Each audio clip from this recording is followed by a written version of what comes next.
Bienvenue à toutes et à tous et bienvenue pour ce quatrième épisode de Sous le capot, notre podcast dédié aux supporters et aux groupes de supporters. Pour la première fois dans cette émission, on va pouvoir s'immerger dans les coulisses d'un groupe de supporters. Après 3 épisodes plus institutionnels où on avait discuté notamment avec des sociologues et puis des référents supporters. Et puis pas n'importe quel groupe de supporters aujourd'hui, puisque j'ai l'honneur d'accueillir Fabien, capot des Irrésistibles Français. Merci beaucoup d'être avec nous, Fabien. Comment tu vas? Bonjour Valentin, merci pour cette introduction qui nous met en valeur. Écoute, ma foi, ça va très bien après ces propos. Eh ben écoute, on va pouvoir rentrer directement dans le vif du sujet. Bon, pour ceux qui ne le savent pas, du coup, les Irrésistibles Français, c'est le groupe de supporters référencés de l'équipe de France de foot. C'est un groupe qui a été créé en 2002 suite à une série de matchs à domicile assez ternes et moribonds du côté des tribunes, alors que justement l'équipe de France connaissait une période, la plus belle époque probablement de son histoire. Toi, Fabien, tu es à l'origine de la création de ce groupe. Est-ce que tu peux nous expliquer un petit peu comment ça s'est passé exactement? Tu l'as bien dit et tu as bien introduit notre naissance. En fait, j'ai assisté à l'époque, c'était mes premiers matchs au Stade de France. On était champion du monde, on était champion d'Europe, c'était la grande génération. Peut-être qu'on va en découvrir une nouvelle qui fera d'aussi beaux résultats et qui nous ramènera une troisième étoile bientôt. Mais c'est vraiment la période de référence, au moins pour nous, trentenaires, quarantenaires. Et en fait, j'allais au Stade de France, je voyais qu'il y avait un club de supporters qui existait, je savais qu'il y avait un club de supporters qui existait, j'étais dans les autres tribunes et en fait, il ne se passait rien, rien du tout. Il n'y avait aucune ambiance, il n'y avait aucun mouvement. Et pire que ça, il y avait certains joueurs de l'équipe de France qui étaient même sifflés alors même qu'on était encore champion du monde et champion d'Europe en titre. Et donc, ça m'a un petit peu surpris. J'avais déjà fait des matchs dans d'autres stades de Ligue 1. Quand j'allais dans ces stades, je m'intéressais au moins autant à l'ambiance et à ce qui se passait dans les virages qu'à ce qui se passait sur le terrain. Et donc, je me suis dit, voilà, cette équipe de France, je l'aime. Ça fait un petit moment que je la suis. J'ai enfin la possibilité de pouvoir aller la voir au stade. Et donc, j'aimerais bien faire quelque chose. Et j'ai pris contact avec le club des supporters, qui à l'époque était une institution gérée par des entreprises. C'était chapeauté par la Fédé, mais derrière, il y avait Havas qui s'en occupait, Carrefour qui le sponsorisait. Et donc, je suis rentré en contact avec les personnes qui le géraient pour essayer de faire quelque chose. Petit à petit, j'ai commencé à prendre le mégaphone au stade. J'étais un peu seul, même beaucoup. Il n'y avait pas grand-chose qui bougeait. C'était pas du tout la culture en équipe de France. Et puis, il y a quelques supporters qui se sont dit, c'est qui ce fou, ça me plaît bien ce qu'il fait, moi aussi, j'ai envie de vivre le match comme ça. Et donc, on s'est retrouvés 2, 5, 10 au fur et à mesure des matchs, ça a duré un petit moment, hein, et jusqu'à vers 2004-2005, commencer à constituer une petite ambiance qui commençait à prendre. Et on s'est vraiment développé en 2006 parce que la Fédération française de football a lâché ce club des supporters juste avant la Coupe du Monde en Allemagne. Elle renvoyait tous les supporters qui voulaient assister au match vers les groupes locaux qui existaient. Il y avait des sections de ce club des supporters sur les différentes régions. Moi, j'étais sur l'Île-de-France. Et donc, on a commencé à grandir par rapport à ça, à rassembler du monde. Et puis l'ambiance a commencé à prendre, mais on a quand même mis du temps avant d'être repéré et reconnu. Il y a eu plusieurs événements qui nous ont amenés jusqu'au grand lancement, qui est un grand virage aussi sportif, qui a été le France-Ukraine de 2013. Ouais.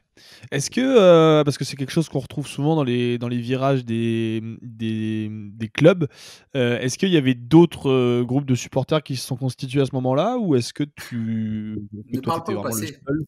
Ne parle pas au passé. Il y Oui, ou a même 12, aujourd'hui encore, ouais. il y a 12 associations de supporters qui existent autour de l'équipe de France, quelque chose comme ça. Mais qui sont pour beaucoup, en fait, ce qui résulte en fait de ces sections régionales de 2006, du moment où la Fédération française a lâché son club des supporters. Donc, les sections régionales se sont constituées en groupes de supporters, donc en association 1901 autonome, et elles existent encore aujourd'hui. Mais pour beaucoup, il y a évidemment des supporters dedans. Mais pour beaucoup, c'est de la logistique pour pouvoir amener des personnes qui ont envie d'aller voir les matchs au Stade de France, sans avoir cette image que nous avons pu avoir en nous développant, nous vraiment, et en prenant ce virage autour de cet axe club des supporters, en prenant évidemment en référence à ce qui se passait dans les clubs. Et c'est ce qui nous a conduit, pour finir l'histoire de notre création, à une scission en 2010 de cette association locale, de cette sous-section locale, en disant voilà, nous on a un projet, on veut plus rester à ce niveau-là, on veut prendre une autre ampleur, on pense qu'il y a quelque chose qui est réalisable, on a envie en tout cas d'essayer. Et c'est de là qu'on a pris une dimension plus nationale et internationale.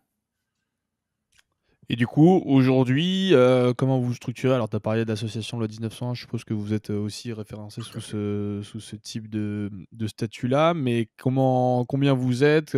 Combien vous êtes au stade? Comment vous vous structurez? Est-ce que vous avez un local? Est-ce Mm. que toutes ces questions-là, qui sont des questions un peu Alors, techniques? on est quasiment 1200. On commence à se stabiliser là. On a eu un gros pic en 2018, évidemment, où on a atteint les 1600. Et puis après 1006, 2018, 2019, quelque chose comme ça. Et évidemment, le Covid est arrivé et a changé la donne parce que on n'a pas repris autant de matchs que l'on voulait. On n'est pas encore revenu en format normal dans notre stade à domicile, on va dire, qui est le Stade de France, même si la France est à domicile partout en France, mais c'est vrai qu'on s'est vraiment bâti, on a vraiment construit notre ambiance et notre image autour de Saint-Denis parce que c'est là où la France joue le plus souvent et parce que on garde cet ancrage de la section Île-de-France qu'on avait à l'époque avec environ 50% de nos adhérents qui sont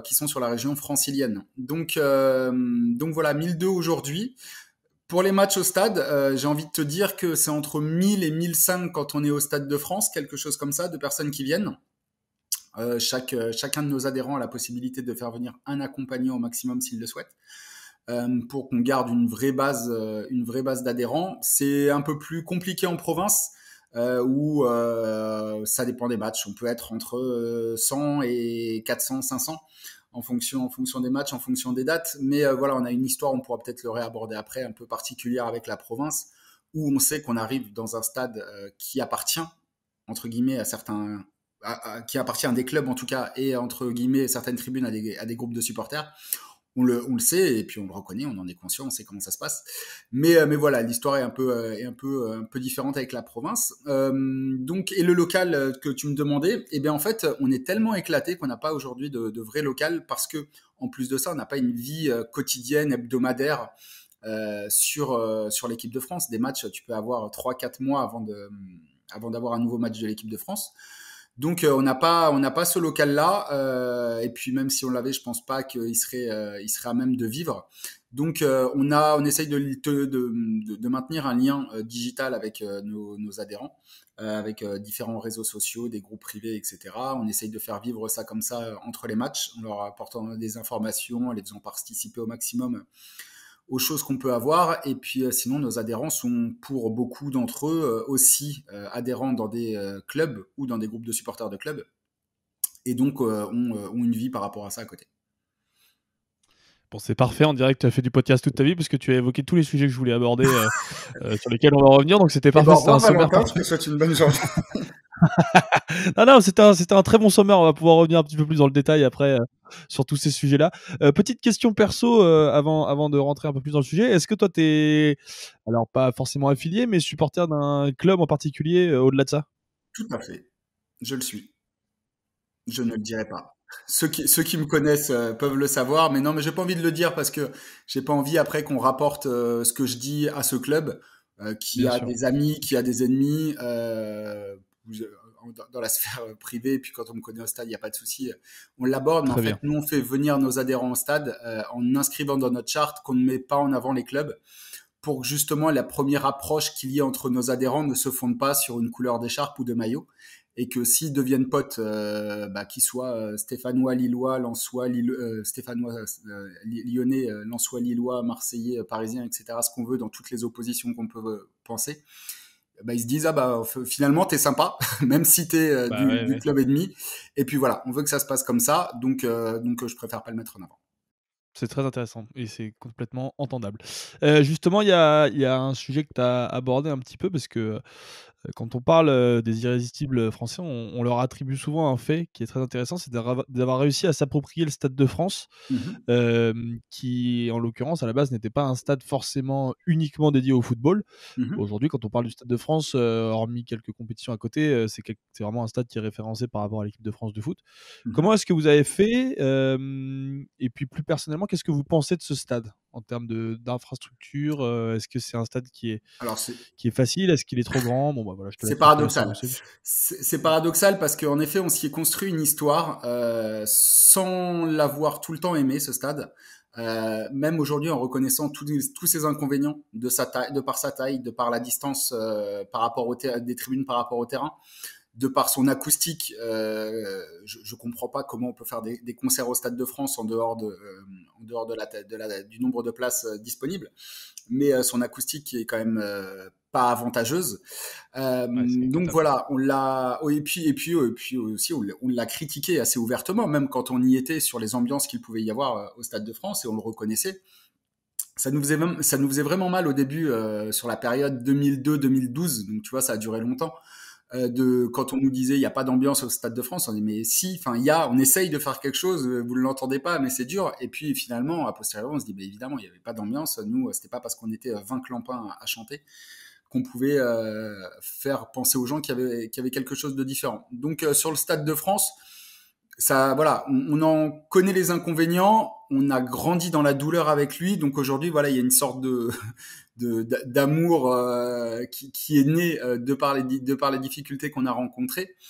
Et en fait, comme je te disais, donc on a essayé de mettre de l'ambiance tant qu'on a pu à un petit nombre, sans être vraiment aidé par la Fédération française de football à pouvoir se mettre en avant, se mettre en visibilité, aussi bien sonore que visuelle, euh, pendant les matchs de l'équipe de France. L'histoire voudrait que la personne qui prenait les décisions par rapport à nos animations euh, sur la période 2002-2012 toujours ait fait son premier match en tant que responsable sécurité de l'équipe de France de football le soir de France-Algérie. Et donc, chat échaudé, Sujet. craignant l'eau bien froide, derrière, on avait des refus à toutes les demandes qu'on pouvait avoir sur la taille des drapeaux, sur les perchoirs, sur la possibilité d'animer, sur le fait de mettre des banderoles, etc. Bref, il fallait que le Stade de France soit un stade calme pour pas revivre ce genre d'événement et les supporters étant stigmatisés comme des personnes excitées et pouvant en déborder à tout moment, c'était non à chaque fois.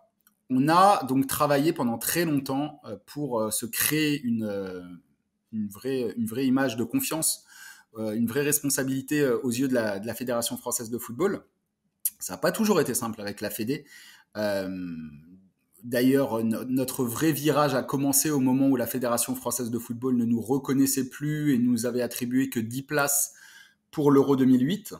Et donc, on a commencé à se dire, bon voilà, si on veut vraiment espérer faire quelque chose, il faut qu'on montre qu'on en est capable, qu'on montre qu'on est sérieux et qu'on se développe par rapport à ça, qu'on soit un vrai interlocuteur sur la question des supporters. Et donc, on a commencé à le faire de notre côté.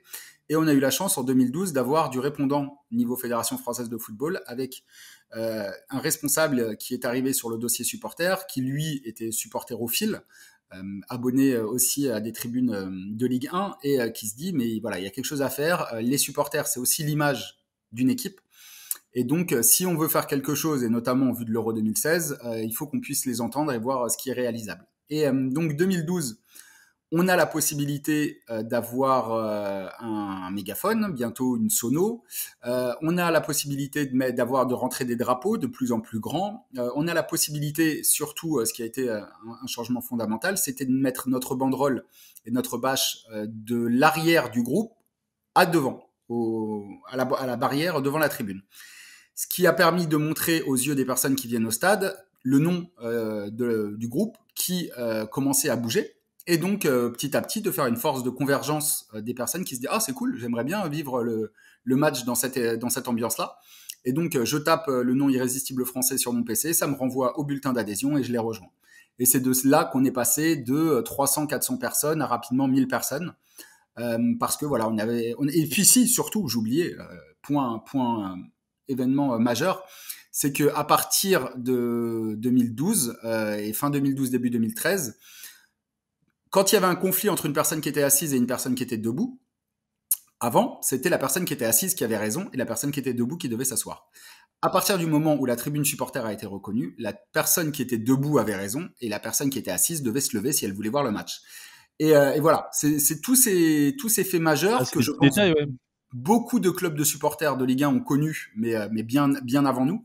Mais voilà, nous, il a fallu batailler pour l'avoir. Je te dis une dizaine d'années, donc on a quand même été téméraires. Et on a pu grandir à partir de là. Et le virage, ça a été le France-Ukraine de novembre 2013, où là, on a montré, mais pas que nous, hein, on était dans le lot des 80 000 supporters qu'il y avait ce soir-là au Stade de France. On a montré que le Stade de France pouvait vivre. Ouais, c'est clair. Cette personne dont tu parles, qui était référent à la FFF, c'est Ouais. un référent supporter, c'est ça? C'était un responsable marketing.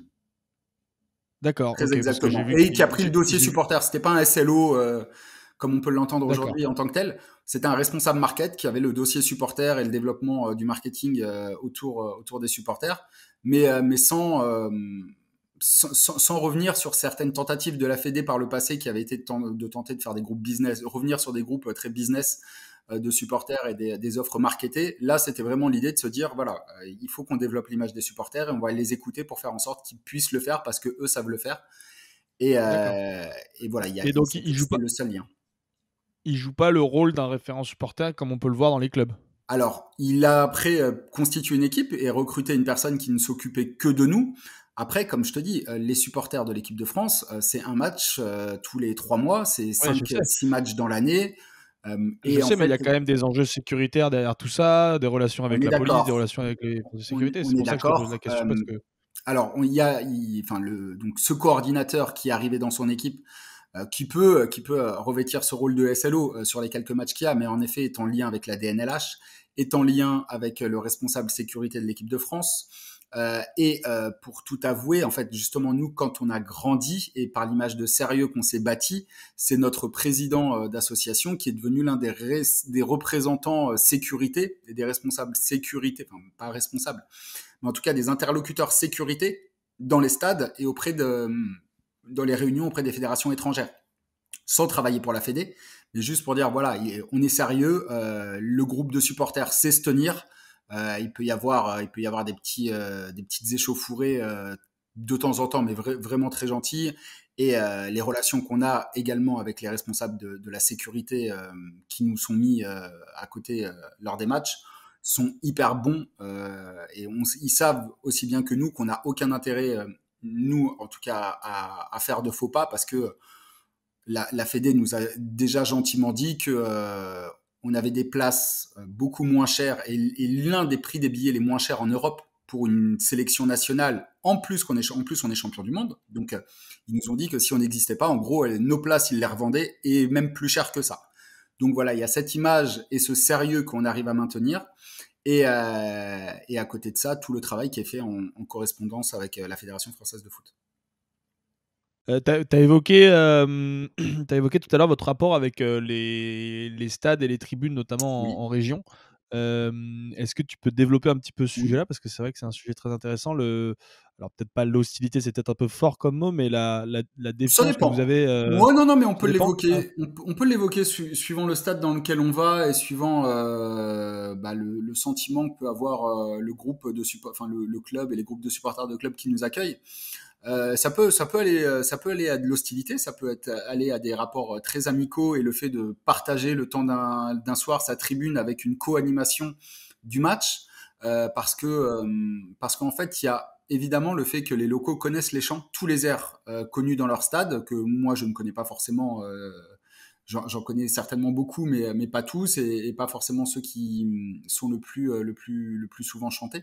Mais on essaye de prendre contact avec les associations de supporters locales en amont des matchs pour voir comment elles envisagent la soirée, comment elles se situent par rapport à nous, est-ce qu'elles ont envie d'essayer de faire quelque chose ou pas, comment elles se situent par rapport à nos adhérents, parce que dans nos adhérents, il y a des personnes de tout club, et notamment de clubs pas forcément amis, Donc, comment ils peuvent vivre la présence de supporters d'une équipe adverse dans leur tribune. Donc voilà, on essaie de voir tout ça. Si elles disent, bah nous, enfin de toute façon, on vient pas, on s'en fout, c'est l'équipe de France, etc. Bah, on vient et puis on fait quand même en sorte de voir avec eux ce qui pourrait tendre l'atmosphère dans la soirée, éviter les chants qu'ils n'aiment pas, les chants qui sont vraiment connotés à un club particulier. Mais voilà, et donc quand c'est neutre, bah, ça peut se passer. Quand il y a une vraie adéquation entre eux et nous, et j'ai en tête un vrai bon moment qu'on a vécu pendant la Coupe du Monde féminine au Havre, avec le capot des Barbarians qui est venu avec moi, c'était vraiment sympa, et il y a eu une vraie bonne ambiance ce soir-là. Après, voilà, c'est plus compliqué parce que comme tu le disais aussi, l'équipe de France n'est pas qu'au Stade de France, c'est un public familial qui vient pour faire la fête, et il n'y a pas il y a pas ce vrai repère des virages quand l'équipe de France se déplace en province. Tout le monde est là pour faire la fête, il y a des familles partout. Et donc, on essaye de faire au mieux. Après, quand il y a l'hostilité, c'est plus complexe parce que là, dans ce cas-là, on sent que les locaux viennent nous contrer, en fait. Et quand on lance un chant, il est repris, enfin, il est contré quasiment immédiatement par des airs locaux. Et là, les soirées sont très galères. Et donc, on a vraiment envie de s'asseoir et de regarder le match parce qu'on va pas se prendre la tête à faire autre chose. J'ai une question qui me vient, comme ça en t'entendant parler. Est-ce que tu penses que vous avez une importance de représentativité encore plus importante qu'un groupe de supporters, de club? Parce que vous êtes affilié à l'équipe de France et que l'équipe de France représente beaucoup plus que les groupes de supporters d'un simple club. Tu as parlé tout à Oui et l'heure du non. France-Algérie, ce qui était un des plus Ouais. gros débordements.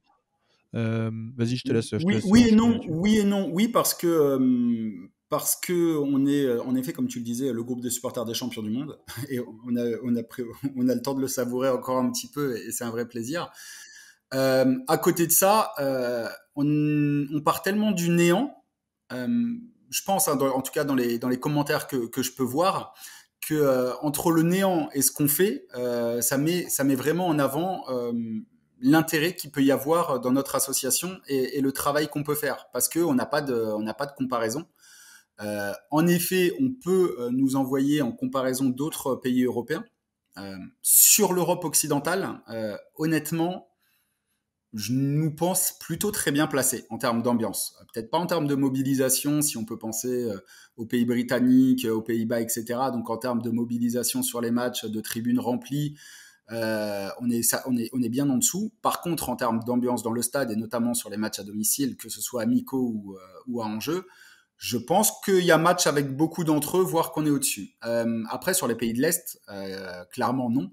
Il n'y a même pas match, mais parce qu'il y a certainement d'autres enjeux qui sont plus nationalistes par rapport à l'image du pays, et aux valeurs, enfin voilà, au fait de défendre l'image de son pays. Donc il y a pas match avec eux.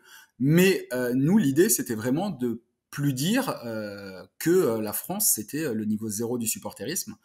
Et aujourd'hui, je pense que voilà, on peut parler avec pas mal de pays. Et par contre, au niveau des clubs, je pense qu'il y a des vraies rivalités entre clubs qui font que chacun rehausse son niveau, et qui est un peu différente en termes d'attente, même s'ils sont pas champions du monde, mais même les champions de France, ceux qui font des matchs en Coupe d'Europe, etc. Il y a une vraie attente en fait de l'ambiance dans les clubs, moins qu'en sélection nationale, je pense, même si aujourd'hui, du fait de notre activité, on se met aussi la pression de faire au moins aussi bien qu'avant à chaque match. Hem, Petite question, c'est quoi être, capot d'un groupe de supporters aujourd'hui, surtout d'une sélection nationale? Je te pose la question parce que, bah, là, par exemple, ça fait, enfin, il y a eu une trêve, en mars, mais avant ça, il y avait pas eu de trêve avant novembre, donc pendant près de 5 mois, vous étiez, bah, pas dans les tribunes. Qu'est-ce que vous faites pendant ce temps-là?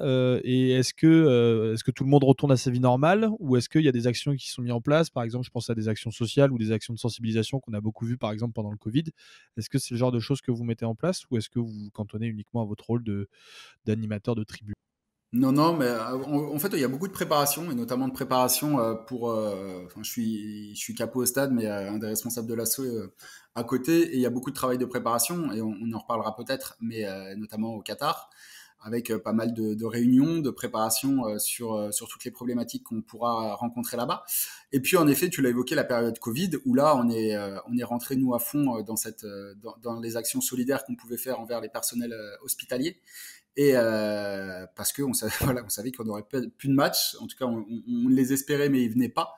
Et donc, on s'est lancé là-dessus. Mais on essaye de se développer par rapport à ça et à mettre de plus en plus en place des actions solidaires avec des associations, notamment envers les enfants, pour leur faire vivre l'animation et les matchs différemment et leur sortir des problèmes qu'ils peuvent avoir au quotidien.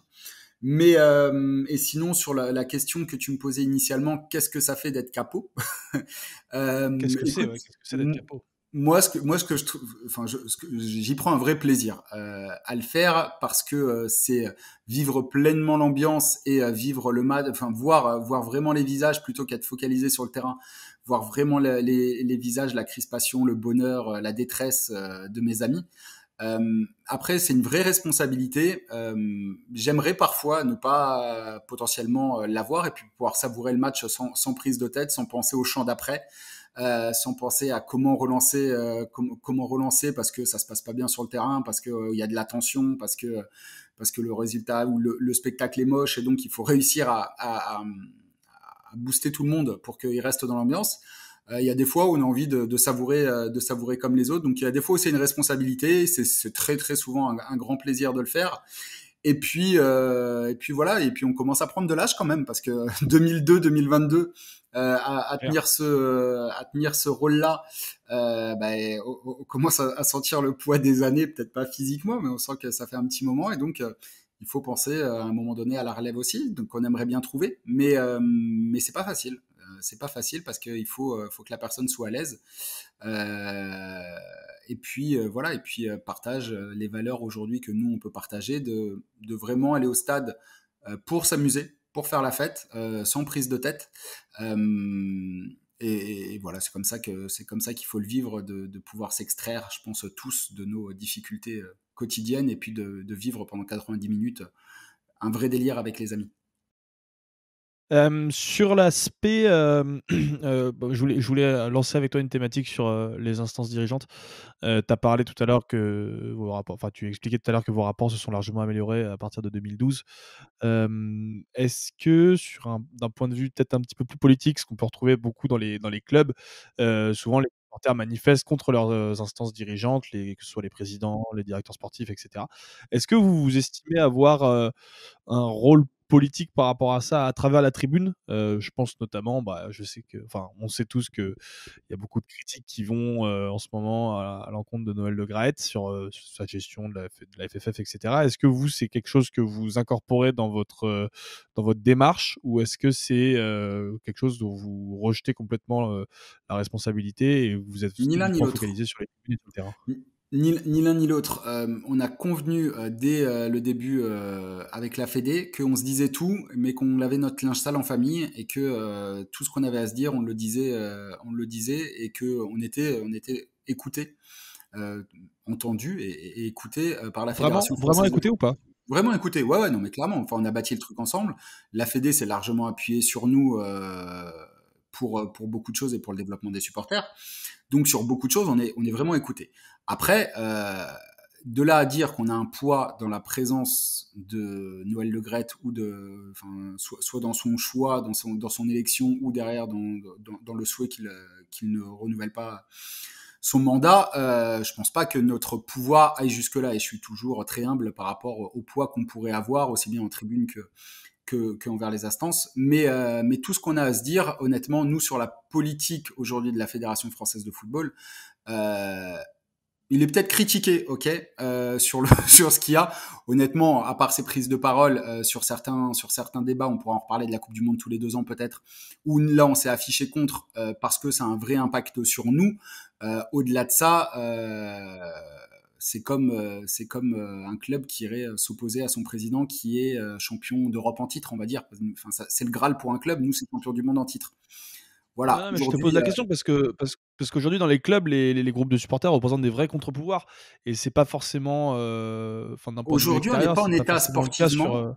Aujourd'hui, on n'est pas en état sportivement de pouvoir se dire on va être le contre-pouvoir de l'équipe dirigeante en place.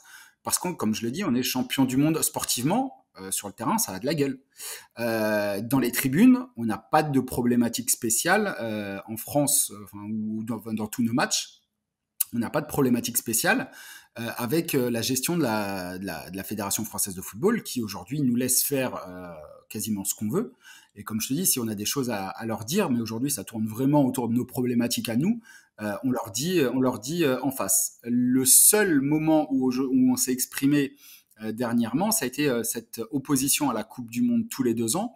Et pourquoi on l'a fait à ce moment-là et ça a été notre seule sortie, c'est que la FIFA nous a attribué des propos. Enfin, quand je dis nous, c'est pas nous irrésistibles français, mais c'est nous supporters de sélection de manière mondiale. Nous a attribué des propos en disant les supporters sont pour une Coupe du Monde tous les 2 ans. Et là, on s'est dit non, tu peux pas laisser dire ça. Nous, on est contre. On est contre. On a sondé nos adhérents pour savoir ce qu'ils en pensaient. 98% de nos adhérents ont dit on est contre. 95% de nos sympathisants ont dit on est contre. 95% des lecteurs de l'équipe ont dit on est contre. Donc à un moment donné, on a dit non, on peut pas laisser dire ça. Et donc on a manifesté notre opposition par rapport à ça. Et on a envoyé un courrier à Noël Le Graët, plus la banderole qu'on a mis au Parc des Princes en novembre dernier. Alors, on parlait des instances dirigeantes institutionnelles. Il y a aussi les instances dirigeantes sportives. Donc là, je pense notamment à l'entraîneur, puisque si on reprend l'exemple encore une fois des clubs, je suis désolé, je fais beaucoup de comparatifs avec les clubs parce que c'est normal. C'est normal, c'est une référence qu'on a. Ouais. Mais dans les clubs, les fans sont considérés comme des consommateurs ultra réguliers qui viennent régulièrement au stade plusieurs fois par mois. Et donc, on peut estimer qu'ils sont en droit d'exiger un certain niveau de jeu, si on peut dire comme ça, ou moins un certain plaisir vis-à-vis du projet sportif. En équipe de France, il y a beaucoup moins de matchs. Est-ce que vous vous sentez légitime ou en droit de manifester des quelconques envies par rapport à des joueurs, à des styles de jeu? Et je pose la question parce que alors il y a les résultats sportifs qui sont excellents parce qu'on est, comme tu l'as dit, on est champion du monde, mais dans le jeu, Didier Deschamps a souvent été critiqué pour son manque d'entrain, son manque d'allant offensif sur des matchs où on se faisait quand même parfois franchement chier, quoi. Et j'ai l'impression pourtant qu'il n'y a jamais eu de prise de position de votre part sur ces questions-là. Mais que veux-tu que je te dise? Est-ce que on va prendre position contre Didier Deschamps ou contre le style de Didier Deschamps pour le faire déjouer et faire pas contre les forces en présence? Est-ce qu'on serait meilleur sélectionneur que Didier Deschamps à partir du moment où il reprend les rênes, il nous qualifie pour 2014, il perd d'un but contre le champion du monde en titre, finaliste 2016 avec un parcours pas dégueu et des matchs pas dégueux, enfin surtout les éliminatoires. Champion du monde 2018. Alors, je te repose la question différemment parce que sur Didier Deschamps, il y a cette. Non, mais en fait, aujourd'hui, j'ai pas le vécu pour te dire si on le ferait ou pas, parce qu'on existe on existe quasiment depuis Didier Deschamps, tu vois. On est en visibilité. J'allais te reposer la question avec Domenech, mais en fait, vous étiez pas assez pour pouvoir éventuellement. Exactement. Et puis voilà, il y a peut-être en effet la volonté d'avoir du beau jeu. Mais quand il y a des résultats, tu es peut-être moins intransigeant sur le fait d'avoir du beau jeu. Et on verra, j'espère que ça n'arrivera pas, ou que le jour où on n'aura plus les résultats, on gardera du beau jeu. Parce que voilà, Didier Deschamps a été critiqué, et je pense que il a été, je sais pas s'il a été entendu ou si les joueurs ont pris d'eux-mêmes le fait de changer le style des matchs. Mais on s'embête pas trop, malgré Didier Deschamps, on s'embête pas trop actuellement en regardant les matchs de l'équipe de France.